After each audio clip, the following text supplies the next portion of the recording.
Welcome to a new episode of the brand called You. Today I have a very, very accomplished lady with me, Dr. Niru Kumar. Niru, welcome to the show. Thank you. Thank you for inviting me. Thank you. Niru is a medical doctor. She's a trained psychologist. She's a diversity and inclusion consultant. And of course, she's a certified Mars Venus coach. So tell me a little bit about your early life. My early life. So, if I talk about my professional life, I always wanted to be a doctor since I was a very little child. And it happened. So, I went to Maulana Azad Medical College right after school. I was the first batch of 10 plus 2.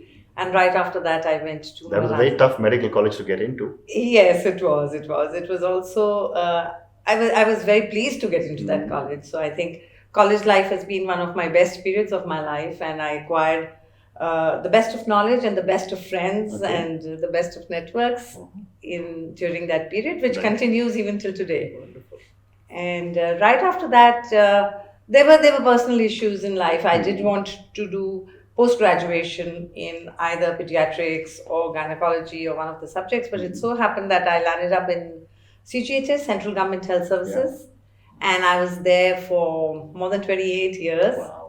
But all along, I had this that the actualization of my full potential has not yet happened. There were certain fields that I was very passionate about, and I felt that was not yet fulfilled. I think I was always a very big seeker. So I was seeking things that would satisfy my curiosity and creativity. Wonderful. So I think I just kept following those lines, and it led from one thing to the other. I learned Reiki, which had just touched India at that time, about 22 to 23 years back. Then I started teaching Reiki, and it continues even till today. So because it's a passion, I think I still take out time for that. And then I went into psychology, and then got into the Mars Venus, and then the coaching, and then I took a voluntary retirement far earlier than the actual retirement. From CGHS? From CGHS, and I was at the highest administrative grade at that time, which is the senior most rank in a government cadre. Okay. People thought I was crazy to do that, but I just took the But jump. life's calling was different. Yes. Wonderful. Yes. So tell me, about diversity and inclusion. Yes. What kind of work do you do? So I can say that I partner with organizations and their leaders to transform the culture into a more diverse, more inclusive, more authentic, and thereby naturally more productive Correct. environment. And also for the individuals, I do a lot of transformational leadership coaching. And when I use the word transform, I don't use it lightly because there's a connotation to it. It's like TRANCE, transformation, Correct. which actually means breaking down the old paradigms, the old paradigm and belief structure into what we live in, challenging the present structure, and then moving towards something which is much bigger. Sure. Yeah, I'm a founder of the organization called Ask Insights, which is a diversity and inclusion consulting firm. So tell me, in a current world where there is a lot of diversity, but there is a lot of lacking in inclusion. Yeah. Why is diversity and inclusion so important? So, whenever I do any kind of a session, I always say to the group in front of me that it's not only about the organization, the organizational cause is very, very important, but it's also about an individual growth. And I tell the people in front of me, I said, this could be perhaps the most important session of your life. Because the lucky is the organizational agenda. It's actually a huge individual agenda where you actually stretch your mind. We all know today that IQ is not limited to what you were born with. Correct. The mind, there's a difference between the brain and the mind. And IQ can literally be increased by stretching the mind, right? And I think one of the best ways of doing that is by being with diverse people. Otherwise, you're in the same circle with the same churning of thoughts and ideas. But when all those come together, the canvas becomes so much more richer.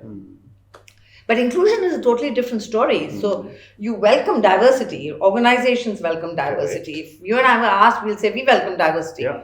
But then we have a huge unconscious mind of 88%, which has been conditioned by our lenses, layers, and legacies. Yes, absolutely. And therefore, despite wanting to, we are not able to be as inclusive as we would like to be. And all our blind spots and all our old patterns just keep turning up again and again. I don't think it's anybody's really fault, but I think there is a whole unconscious machinery at work there, which needs expertise to be able to manage to making people the way they want to be inclusive. So I think everybody wants to be inclusive. There are only a few group of people who do it from a conscious level of being non-inclusive. Correct. Because as individuals, the greatest thing we are all searching for ourselves is belonging. I agree. Yeah, and I think we're ready to give that if anybody is questioned, but it takes a lot of hard work. Correct. And a lot of introspection and soul searching to be able to say, I need to be inclusive if I want to be included. Tremendously. And then that would mean taking out time from your bandwidth. To take out the time to practice those things, understand those things, and then being able to do it. Yes. I agree. Yes. So, you're 28 years as a medical doctor and a psychologist. Yes. How has these two skills helped you in developing your coaching practice? Yes, so mind-body medicine, which is so well talked about, I think it's the biggest reality of existence actually.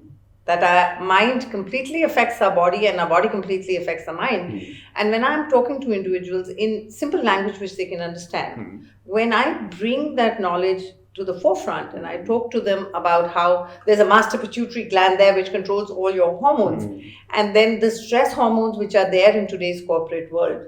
So you're running on adrenaline and cortisol, and how they are going to affect your sugar level, how they're going to affect your hormonal level, is something when you show them the entire cycle, it's an aha moment for them and they really understand that, And as far as psychology is concerned, I think when we talk about unconscious biases, till a person has an in-depth knowledge of what is the unconscious mind, just reading it from somewhere and speaking it out, I think will not equip you to one cause, that transformation which I was talking about. See, I'm also a hypnotherapy teacher. Wow. I'm also an NLP master practitioner. Incredible. So I have actually learned NLP from the founder of NLP, Dr. Richard Bandler. So I use a lot of those techniques, and that's how you can, with the consent of the person that you're doing it with, that they would like that transformation. Sure. And then that learning becomes so permanent, Ashutosh, that it's so gratifying for me that when I meet people 6 years, 7 years later after they've done a training program with me, they say the learning is still there, so active in our minds, and that's a very fulfilling experience. But you need a deep knowledge of the unconscious mind in that. So I do something called a Whole Being Woman Leadership Program. That program is actually a culmination of all my years of experience in medical science, in psychology, in NLP, in diversity, because I do something which I call the SPEAR model, which is the spiritual, the physical, the emotional, and the business acumen. And R is the relationship, health of a woman. And because a woman has so many aspects to her, unless they get integrated into and aligned, till then their planets are going to be scattered all over the place. And then I tell them that there are 3 or 4 basic ingredients which are required to just align them together. And then I say that the spear is not a destructive one, it's a very constructive one which hits the bullseye to make you not only successful, but happily successful. Very interesting. Yeah, so that's where the culmination of all those skills, and it becomes very fulfilling for me that none of those areas are detached from each other. Yeah. True. Another interesting place I do that is the gender work which I do, where men and women are different. And you were talking to me about Mars Venus, where Dr. John Gray actually discovered that, before science discovered it, that the brains of men and women are different. Correct. So when I bring that knowledge with the brain science element, I cannot even tell you how well received that is. I can imagine. Because people are trying to decode gender relationships all the time, and when they see a scientific basis to it, they're actually thrilled at it. Yeah. I agree. So, you do a lot of training, and you've trained over 20,000 people. Yes. What kind of challenges, if it's not confidential, what kind of challenges do you encounter with such a large number of people, especially when it comes to the brain or coaching or behavior patterns? Yes. So, as you know, diversity and inclusion was largely gender in India. So, I can humbly say perhaps I'm the person who brought the concept of diversity and inclusion to India. There was nobody else doing it at that time. This was about 13 years back. And at that time, it was largely gender. But I had the good fortune to be associated with and have partnerships with a lot of thought leaders around the world.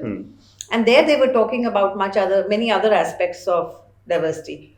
So, I have tried to bring in newer concepts to India at each step when people were ready for it. But however, in the beginning, it was a tougher battle than it is today. It was considered just as a soft skill. And when you would walk into, say, a classroom, or even with leaders, when you would walk in, they would consider, is there a need? Is there a need to do it? Yeah. People were very set in their patterns at that time. It's changing dramatically now. And now we're talking about much bigger aspects of diversity. However, having said that, I think this is one subject where the mindset resistances will always be there, where people will feel insecure about moving out of the comfort zone and changing into a behavior which is new to them, the inclusive behavior. And that at times brings up challenges of people saying, are you going to take away our opportunities by inviting, let's say, more women? Men will say that. Or they would even fear the social structure, where they would say that if you're inviting many more women into the workplace, what's going to happen to families? Correct. And then there is the all new spaces of the LGBTQ and all, which will take a long time for the old beliefs to dismantle. Correct. So those are some of the resistances which one faces, but one also enjoys steering people towards a much more different paradigm. That is true. Yes. And I do believe that a lot of these biases, which have been there, say, for people of my generation, have completely disappeared in the millennials of today. What are your thoughts? I think it just keeps changing form. Okay. Do they still exist? They do. Wow. Okay. That's something new for me. Okay. Yeah. Though I feel, yes, technology and globalization and knowledge has really brought the millennial mindset into perhaps more inclusive in some ways, but it changes color, like I said. So, for example, for the LGBTQ, sexual orientation, the millennials are very open to that. Correct. Gender still remains an issue, by the way. Really? Because what you have seen with your parents in your previous generations is not going to go away that fast.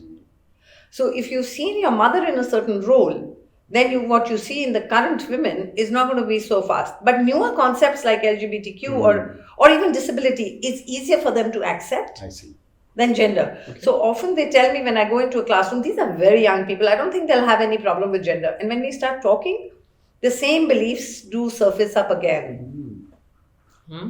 So at a much more subtle level, than in an award level of the previous generation. And someone trained like you probably is able to pick it up much better. Yes, and I think I'm blessed with being able to form rapport with people that people start speaking by themselves. So that happens. Wonderful. But then there are other forms of, I think there's a huge generational bias which occurs in the millennials versus the Xers and the baby boomers. Xers are their managers and baby boomers are their parents. So that kind of bias, I think, is something still to be addressed. Yeah. I agree. So let's talk a little bit about coaching. Yes. Traditionally, coaching in our country or mentoring, they're different, was done either in a family business by an elder. Correct. Or in the corporate world by someone, your boss who just seemed to have taken a liking for you. Yes. And yet coaching is something which is now getting much more acceptable. Oh, yes. So my question to you is that who should look for a coach? Okay, so interestingly, when I started doing this work and I said I'm a Mars Venus coach, again, there was nobody doing it at that time. Correct. And people would ask me, how is Mars Venus related to sports? Because coaching was only sports. Correct. And then I had to tell them all about this, and then they thought it was therapy, and it is not therapy either. So when you say who needs a coach, well, I have a coach. I coach thousands and thousands of people, leaders, but I have a coach for myself. Yeah. And I think having a coach is sheer luxury. It's a necessity as well as a luxury, because in today's absolutely fast-paced world, where you're really trying to make sense of everything, where knowledge is infinite, how to apply that knowledge to your context, what is relevant. Sometimes you get overwhelmed, sometimes you get carried away, sometimes you get insecure. Correct. That's the time, because you're emotionally attached to the work you're doing. Hmm. You may have a very high level of intellect, but you're not able to sift out that knowledge and experience to fit it into in a more objective way into your context, to have your goals clear in front of you, Right. and have someone showing you the light. The walk is of course yours, but then you need someone to show you the light there. The coach does just that. Correct. Yes. Correct. And what goes into selecting a good coach? So I think basically three ingredients.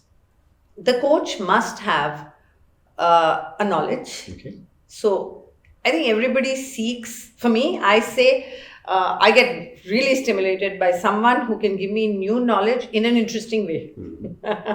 So everybody seeks to learn something which they didn't know before. Correct. Right? Correct. So the knowledge part, then is the rapport, the ability to build a rapport with your coachee. Correct. It's so important. The third is empathy and good listening. So if your coach is not able to listen to you, understand you, get into your shoes, rather than speaking from their own paradigm, and is always trying to lead you into a place which you're not even comfortable with, then that won't do. Okay. So the good listening and the empathy part is so critical, right? And then after that, together, you're able to respectfully form an alliance where you can together brainstorm into a more objective way and have new knowledge. The coach might bring a wealth of knowledge from all the other coachings the person does. All of that is very critical. Also, the coach must be ready to be able to say, I don't know this. Or, okay, I goofed it up here. This doesn't fit what you're looking for. So, okay, let's relook at it. I agree. Yeah. I agree. So, and one more question on coaching before we move to another segment. If I have a coach, Yes. how do I evaluate that my coach is good? Yeah. So we all do the internet searching. We all see the credentials, the degrees, and the years of experience, and the client list. We all see that. I think after that, the first session itself is a breakthrough. So when you go and meet a person in the first session, you get a sense of that comfort and that rapport. Usually, might take two, but usually the first session with all the coachings that I do, I think I'm able to establish that rapport with my coachee in the first session itself. Okay. And when that first session happens, then the coachee immediately senses that rapport, that empathy, that joint work which is being done, and is ready to then move on to a larger relationship. So there's a lot of instinctive and gut feeling and unconscious mind, because rapport is always from one unconscious mind to the other. Correct. So if both the coach and the coachee are feeling that, then the journey ahead becomes like, yes, of course we are doing it. I agree. Very nice answer. So let's move to a question I ask of a lot of people, which is on gender balance. Yes. We did speak about it a little earlier, but that was more on diversity. Yes. You know, in India, gender balance is over the last 7-8 years is getting to be much more accepted. But a lot of women I have spoken to on my show say that we still have a long way to go. Oh, yes. What are your thoughts? That's such a deep subject for me, because I do a lot of women programs with women leaders. Currently, we are in the process of doing programs where 6 to 7 organizations have partnered together for their women leaders to come, and they even get cross-mentored by leaders of the other organization. One of them is called Reach Out, and it's with organizations like PepsiCo, Microsoft, the Tatas, PwC, American Express, RB. These 6 organizations have joined hands, and it's an 8-month journey where we are designing and managing the entire journey, and I'm a coach to them myself in that journey. And there are similar projects running with a lot of organizations like the Tata Group and many others. So, and these women, I find they're very intense people, and I think Indian women today are also very ambitious. I agree. They have, because of the hardships, also acquired tremendous skills. Correct. However, there is a past. And that past, if not addressed, if not managed, and there is a difference. I think two things which really impact. One is the past, specifically in a country like India, where they have encountered biases right from childhood and in workplace. Yes, definitely, it still is there. So if that is pushed under the carpet, we are not going to be able to make much progress. The second thing is the difference between men and women. The emotional fabric of a woman is completely different from that of a man. Correct. Right? And somehow, unfortunately, in many places, including by women themselves, sometimes that's seen as a negative. I think it's a huge positive, but it's seen as a negative. And then in the process, what happens is that women to get accepted, start covering. We use the term covering largely for LGBTQ, and I think women cover a lot too. So What does cover mean? So cover means that you try to minimize your Vulnerability, identity, Identity, okay. not even your vulnerability, your entire identity to be accepted by the majority. So people of minority or people who are marginalized would try to cover their identity or underplay it so that they are accepted. I see.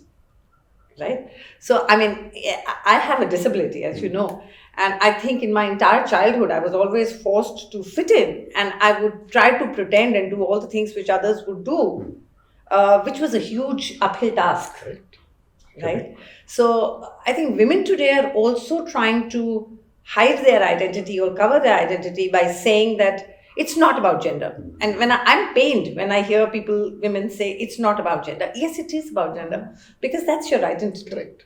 Yes. Correct. And when we are covering the identity, which is now science knows that men and women are different, then it goes against your total body structure. And there again, the mind body comes in, where the whole hormones, I think, get really disturbed. Diseases like PCOD, polycystic ovarian disease, are so much on the rise today because the hormonal balance of women is in a turmoil.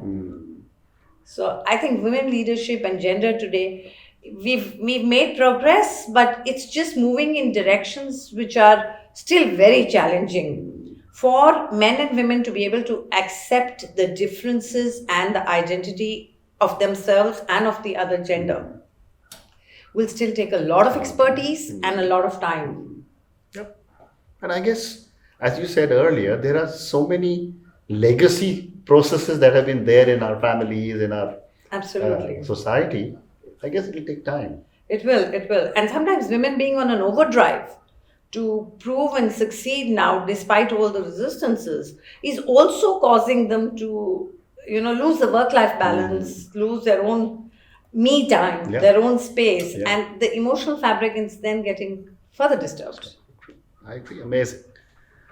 So I've got a few questions for you personally. Yes. My first question is that after such a successful career as a medical doctor and, achieving so much and training thousands and thousands of people and being such a successful coach, have you had any people who had an influence on your life? And if yes, what have been your learnings from them? So I always say my biggest teacher and mentor was my father. So he was a man far beyond his times. He came from Pakistan with not a penny in his pocket, and he made a very, very successful business for himself. He gave me a lot of exposure by making me travel all over the world.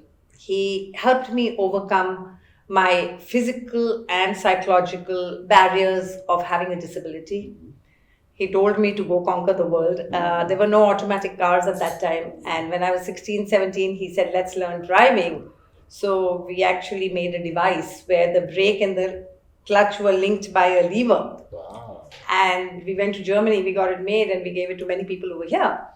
So I was driving that for a very long time. So I was operating both the brake and the clutch with my right foot. Today, of course, I drive an automatic car. That makes me hugely mobile. So those were the kind of things he did for me.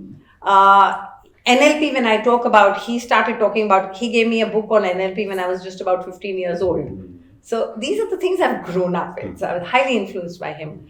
The other person is Dr. John Gray himself, the author of the book Men Are From Mars and Women Are From Venus. I think he's a brilliant man. He has a deep insight into human behavior, and yet he's immensely compassionate and caring. He may be touching thousands of lives, but he cares for each of those lives. So I think he was a big teacher for me in that.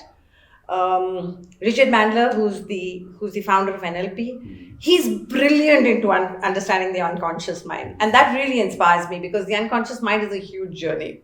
So that really, I think these three people have been really my Fantastic. So my last question to you, and this question is on failure. As a psychologist, I'm sure you encounter a lot of failure. I've often said that Indians, in particular Asians in general, don't teach children it's okay to fail. yes. And which manifests itself that, come first every time, first in class, ahead of everyone, etc. And yet we fail all the time. Yes. My question to you is, what have been your learnings from some of your mistakes or your failures? Yeah. That's will require some vulnerability from my side to speak about it. So, I think in the interest of time, I'll talk about more of a personal failure than a professional failure. Okay. So I think when I got married twice. So when I got married the second time, it was even more important for me to retain that marriage, because when I got divorced and married, in that time, divorce was unheard of. And therefore, now to retain this marriage is a matter of great importance. And somewhere my mother's paradigm of making the husband, I think women of that generation, making the husband a real important pedestal figure, translated in me. And those two things added up. And perhaps what I did wrong at that time was that I gave up my financial independence. So I would not even look at what I was earning myself. And I would just, and he was used to a more patriarchal style because his mother was non-working. He's a wonderful man, and he's a leading radiologist in Delhi today. And we still have a very romantic and loving relationship. But we went through this phase where I think I suddenly realized that I had totally given up my financial freedom, and I was living my mother's paradigm and the fear of society. It took me a year or two to reset things. But then I realized the important learning for me at that time was it's not about blaming him. It was my set of those lenses and layers and legacies which made me do what I did. And taking responsibility for that time of turmoil when I had to reset and shift things, I think that was a very learning period for me. Amazing. Thank you. And I share that with women whom we try to talk about financial independence with women. Yes. That's fantastic. So Niru, thank you very much. What a pleasure it has been to speak to you. And absolutely, thank you same for me also, Ashutosh. It's been lovely. You. And wish you lots of success. Thank you so much. I hope your 20,000 goes to 200,000. Thank you. I'd like to do that. I'd like to keep working till the last day of my life. I'm sure you will. Thank you very much.